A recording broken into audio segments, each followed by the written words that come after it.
Elm və Təhsil Nazirliyi yanında yeni yaradılmış Riyaziyyat İnstitutuna keçmiş Təhsil Naziri Fizika Riyaziyyat elmləri doktoru, Azərbaycan Milli Elmlər Akademiyasının müxbir üzvü Mesir Mərdanovun rəhbərlik etməyəcəyi təsdiqlənib. Bu barədə Yeni Sabahın sorğusuna cavab olaraq institutdan bildirilib.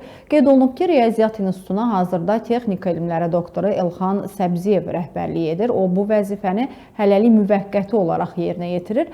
Mərdanov isə həmin institutun elmi işçisidir. Vahid Riyaziyyat İnstitutunun yaradılması ilə bağlı təşəbbüs 2022-ci ildən irəli sürülüb. Bununla bağlı Baş nazir Əli Əsədov qərar imzalasa da yeni institutun formalaşması zaman alacaq. Riyaziyyat İnstitutuna Texnika elmləri doktoru Elxan Səbziyev rəhbərlik edir. Bir daha qeyd eləyək. Mesir Mərdanov isə hazırda institutda elmi fəaliyyətini davam etdirir. Onu da bildirək ki, Texnika elmləri doktoru Elxan Səbziyev 1959-cu ildə anadan olub. Azərbaycan Dövlət Universitetinin Fizika Riyaziyyat fakültəsini bitirib. Elm və Təhsil Nazirliyi yanında İdarə Etmə Sistemləri İnstitutunun dosentidir. O, sözü gedən institutda icraçı direktor vəzifəsini müvəqqəti olaraq icra edib.